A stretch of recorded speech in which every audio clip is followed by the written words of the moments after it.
Episode 24. We only have so many more of these for you kids out there, but we are enjoying every last one that we will have. I'm Dan Mathews. He is Matt Maltepes as we recap the week that was in college football. A fun week as it was one that had some really good games out there, Matt. We covered the ones that I think people were paying the most attention to this weekend. And while there were some wins, there were also some tough luck plays for us on the weekend of games. We'll go through them, but just overall, I mean, we've had a pretty good little run here. How'd you shake out? So not the best week. One of those weeks where, not everything falls your way. A couple of things fall the other way. Didn't do too bad either. I mean, but, we lost a position or two. So. All right, so let's go ahead and start with the losses first, because then we're going to end on a high note. A game that I think probably a lot of the public was on Ole Miss for, and that is Ole Miss in Georgia. Georgia probably by far playing their best offensive game of the season. I know Kentucky was good. I know that Florida was good. But this was one that pretty much from the second quarter on, Georgia just dominated. They were leading this game 52-14 into the fourth quarter, and then Kiffin decides, all right, maybe 52-17 looks just a little bit better. Send the field goal unit out, let them kick it, and they did. But Georgia, an easy cover for this one. The Dogs were a 10.5-point favorite in this one, easily covering that one. The first half play, I mean, I'm with you on that, Matt. I mean, first halves all season long, it's kind of been a little bit of a slow burn. That's a Mike Bobo offense. They kind of, I'm not going to say lull you to sleep, but a lot of the shots are taken in the third and fourth quarter. And Georgia pretty much lived up to that. I mean, leading 28-14 at the half, and then absolutely able to just dominate in the second half on their way to a huge win by another game we'll talk about a little bit later, clinching them the SEC East, and Alabama clinches the SEC West. So we get another Georgia-Bama for the SEC championship game. How'd you see this one breaking down? So, yeah, I mean, Georgia did just beat the, boots off this Ole Miss team, contrary to what I thought. I mean, I liked Ole Miss last week. Ole Miss just couldn't stop the Bulldogs team. I mean, the Rebels defense gave up over 600 yards. They let up 12 yards per pass to them and 8.6 yards per rush, which is, frankly, pretty crazy, insane. Georgia ended up rushing for 300 yards on the ground, which is even more insane. Every time Georgia got the ball, it seemed like they scored, So hats off to Georgia for an incredible performance this week. It seems like they're catching their stride a little bit, and we might see, this Georgia team come along despite their struggles, despite not being good against the spread this year. Yeah, I mean, and that's kind of been Georgia's MO since Kirby Smart took over, and really since the program got going in earnest in 2017 is, Septembers are okay. Octobers, they're okay. End of October, usually around that Florida game, that's when they say, all right, this is our team. We're ready to go. And they will absolutely take it to Florida and then go from there. I mean, every single year, I believe, except for 2020 was the last time they lost to Florida. And then, I mean, in past years, they had Auburn in November. You don't have to worry about that anymore. They've got Tennessee on the road. Tennessee, though, I mean, it's all about pride for the Vols at this point because the SEC East is lost. You would think if Tennessee is able to pull off the upset and win the following week, that probably gets them into a second straight New Year's Six bowl game. But Georgia, I mean, I think they're probably – even though not saying it out loud, listening to the critics out there of saying, hey, SEC, if you're getting anybody in this year, it's only going to be one of you. And I think that Georgia is kind of taking that to heart right now, saying our best football needs to be played right now if we want to have a chance to go for a three-peat. Yeah, it is. I mean, they're rolling now. They're in stride and, going into the playoffs, going into, that's what you want in this team. They're definitely hitting on all cylinders right now. We saw that this week. They had a little trouble last week, let's be honest, against Missouri. I think that was last week, right? Missouri, yeah. So, I mean, we'll see. Carson, he played well, and they ran all over this team, man. 300 yards on the ground. It was very impressive. So, I mean, yeah, Georgia's still the team to beat. They're still the Bulldogs. Yep. I mean, Carson Beck throwing for 306 yards, couple of touchdowns, an interception. Lad McConkey with one of those catches. Kendall Milton, who has been a mainstay in this program for some time, and now really getting the bulk of the carries with injuries to that spot on the field. So he's making the most of it. 127 yards on 9 carries, able to bust off a huge run. I believe it was a 33-yarder that he got into the end zone on. So the run and the pass working well for the Dogs right now. Let's touch on, again, we want to get the painful stuff out of the way right now. So we'll go to a little bit of a later game that we saw, and that was Utah on the road at Washington. Utah kind of in that same vein I was just talking about, Matt, with Tennessee. At this point, probably trying to see, hey, can we sneak ourselves? Well, I guess it's not a Rose Bowl year, but can we sneak ourselves into, say, a Fiesta Bowl or something like that? As they tried their darndest as they went up to Washington and tried as they, at the half, actually had the lead 28-24. But then it was the Huskies in the second half who were able to take over and win this one by 7. Ergo, both of those things right there. You lose the first half, and also to lose the game outright with the Huskies only winning by 7, not covering the 9.5. So, yeah, we had Washington this week, and, it didn't go our way despite Washington winning. They came back, won this game. I mean, look, Washington had trouble with Utah this week. Utah was able to somehow jump on Washington early in the first half, but Washington came back out of there with a win, thankfully for Michael Penix and that squad. Washington ended up winning the first down battle pretty convincingly in the time possession battle. On top of that, they won the turnover battle as well. And usually when you win all those things, you usually cover the game, but they did not. I mean, Washington actually locked down on defense, though, in the second half, and all of 28 of Utah's points, they came in the first half. They didn't score in the second half. So that defense really locked up that second half. But, yeah, usually when you're going to win the first down battle, you're going to win time possession, you're going to win the turnover battle, you usually cover the game. This was not the case, and, we take it on the chin this week. Yeah, and we'll see what the college football playoff rankings look like on a little bit later today because, Ohio State covered their game against Michigan State. I don't think anybody had any preconceived notions about that. Now the question kind of becomes, does Georgia hop them for number 1 in this most recent set of polls? You got to factor in Michigan as well, going on the road to Penn State, winning that one. We'll touch on that game here in just a second. Florida State, too, holding on to that number 4 spot.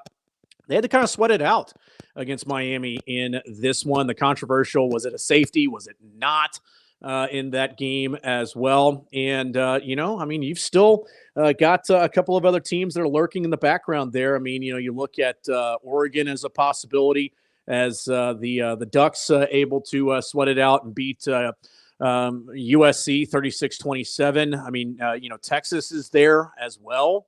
With Quinn Ewers back on the field, but you lose Jonathan Brooks for the season with a torn ACL. So that's not necessarily something that Texas wanted to have happen, but they're still there as well. So it's very much a crowded picture for the Final Four, the final year of the Final Four of the college football playoff, because that's kind of what I'm going to miss about all this, Matt, before we move on to the 2 winners we had this week. All of this is going to kind of be out the window next year. It's going to be like the NFL, where it's, all right, you're in the playoff picture, you win a couple of games, you're in the playoffs. I kind of like that there is a little bit more of the intrigue, where I think it's good for college football, if I'm being honest, where you're going to have a ton of SEC people watching that game. Georgia and Bama fans watching that Washington and Oregon State game, rooting like hell for the Beavers in that one. And you're going to be continuing to watch Oregon and Washington as they go down the stretch, because you're hoping for a loss somewhere along the way, because then that clears the way for maybe you to get 2 in. And the same deal for Texas as well. I've said it all along. A 1-loss Texas team is in. It is hard for me to believe that a 1-loss Texas team with the win on the road at Bama, if that becomes a head-to-head and it's, both conference champions, I think that Texas wins out on that. Yeah, and on top of that, talk about Michigan. What if Michigan loses to Ohio State? Yeah. So Ohio State, Michigan, they did have a good they won this week, even though I did see a little weakness in my opinion. But yeah, no, it's going to be very interesting how things play out. And this is probably one of the more interesting years as of recent, I feel like, in my opinion. Teams like talked about Oregon, you talked about Washington, you talked about these certain teams, that have a shot. And yeah, I'm excited, man. It's very open. It's more open than I've seen in years past. Yeah, absolutely. It's an exciting finish all the way to the end, no doubt about it. All right, let's close it out with the winners because, we want to talk winners around here. And we got a huge win early on in the day when Missouri took on Tennessee. And this was a line that we liked for Missouri. We liked Missouri to be able to win this game. I don't think any of us thought that we would be seeing Missouri win this game the way that they did, beating Tennessee to the tune of 36-7. I mean, just an absolute dominant performance by Eli Drinkwitz's team. A team that kind of like I was talking about, schools that have a chance for a New Year's Six bowl game. Missouri is in that vein. I think a 10-2 Missouri team with some of the wins against Kansas State, against Tennessee, lost a close one to LSU, lost a close one to Georgia. They're probably looking at themselves of finding themselves to a nice little payday in bowl season. Yeah, they definitely do. I mean, even their you talked about their wins, but even their losses, like those losses against Georgia and LSU, they could have won those games. They're very, very damn close. Yep. Yeah, we liked Missouri this week, and they came in and flat out crushed this Tennessee team. I mean, 26 first downs to 15 while being 11-16 on third down. They put up 530 yards while gaining 11.5 yards per completion, running for over 250 plus yards. They destroyed the Volunteers in a time possession battle, 40 minutes to 20. They doubled them. And that what's crazy is that at halftime, this game was close, believe it or not. I mean, the score, it was 10-7, I believe, but that second half by Tennessee was just horrendous. And, Tennessee scored in their second drive of the game, and then they never scored again.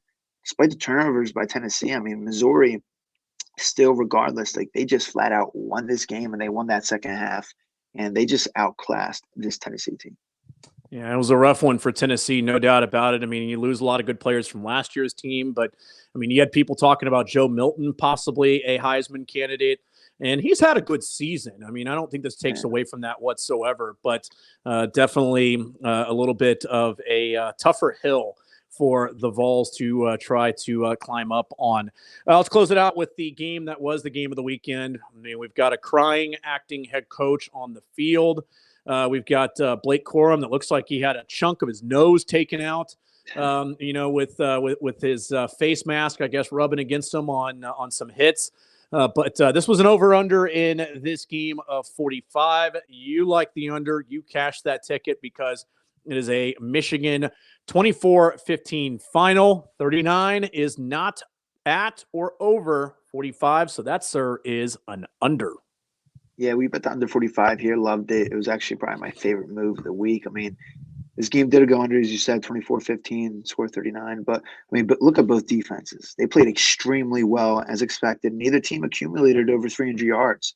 Yards per play, pretty low for both teams. Penn State only averaged 3.2 yards per completion, 74 passing yards in total. And then Michigan only had 60 passing yards in total. I mean, this game was a definition of a ground and pound game. However, Penn State did have more first downs than Michigan. The two big reasons why Penn State ended up losing this one was their fumble that led to a field goal, their turnover on downs late in the game that led to an easy touchdown score. It was one play and that Michigan was in. So, I mean, big credit goes out to both defenses, though. What a defensive performance by both teams. This is old school football.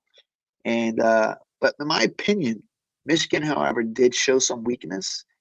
I'll be looking for Ohio State to take advantage of that soon. Yeah, I mean, it's something that I think Ohio State, I mean, you want to talk about both sides, especially with everything that had just happened with the Michigan sign stealing stuff. You turned us in, you did all that kind of stuff.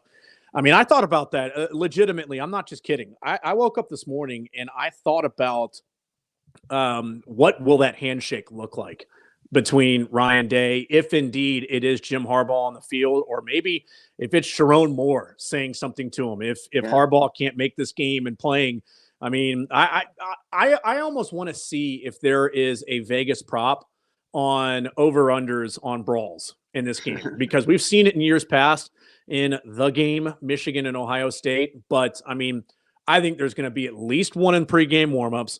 There will be a kickoff return where somebody maybe gets shoved a little hard out of bounds, and that sideline starts getting into it. Maybe the other sideline starts to run in. I mean, I think we're going to have it. And I think that it's also going to be, too, I mean, normally it's just kind of a gentleman's agreement that coaches during warmups, go over, shake hands. Hey, you got a good team. Oh, you got a great team. This is going to be a fun one today. I mean, we've seen it sometimes that I almost wonder if the security detail is going to be aided by the officials of saying, hey, look, shake hands, maybe have a couple of words with each other. But if anybody does anything, the flags are coming out before the game. I mean, we don't see it very often that you have the official before doing the opening coin toss of, we've already got personal fouls against both teams. So, I mean, that's something it's going to be fun to watch. It's going to be fun to watch. And I mean, it's very possible the stakes have never been higher than this right here. So, I'm expecting a little something. We'll see. You know what I mean? Yeah, absolutely. Have that to look forward to after this weekend. Got a lot of great games to get into. I mean, other things as well as we've entered into the college football news cycle where you've got coaches getting fired. I mean, look, I don't think there's a lot of people feeling bad for Jimbo Fisher, especially when you find out the amount of money that he is already going to be owed up front. And then I think like 30 days after that. And then I think he's getting like 7.5 per until 2031. So it's kind of hard to feel bad for Jimbo Fisher, but kind of like we just talked about with Penn State, not liking what they're seeing offensively. Mike Yurcich, who has had a really good run as a really good offensive coordinator, has been replaced. He is out at Penn State. That's another part that you see as well this time of the year is coaches who are entrenched. They're not going anywhere. Look, James Franklin's not going anywhere at Penn State unless he wants to. In that case right there, it's, hey, coach, you got to move on from this guy. I mean, we're even seeing it in the National Football League too, Matt, where the Bills just told Ken Dorsey to kick rocks. Yep, offensive coordinator just got out.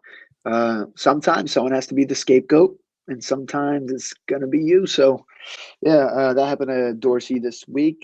Not everything is, his fault, but, I mean, everyone has blame to take. But eventually, at the end of the day, someone has to be the scapegoat, and unfortunately, he was. Yep, there you go. It's a tough business, no doubt about it. All right, so we've got more great games coming your way this week that we will dive into on Thursday. As for this one, a little bit of a mixed bag. We get back on the horse. We get back at it on Thursday. Get you ready for some winners on Saturday again. So this has been episode 24 of Dan Mathews and the Animals. If you hadn't done so already, please like and subscribe. Tell your friends about the College Kids channel and watch us here every Tuesday and Thursday. And of course, as always, until next time, good luck, everybody. I'm Dan Mathews. He's Matt Maltepes. This has been another episode of Dan Mathews and the Animals.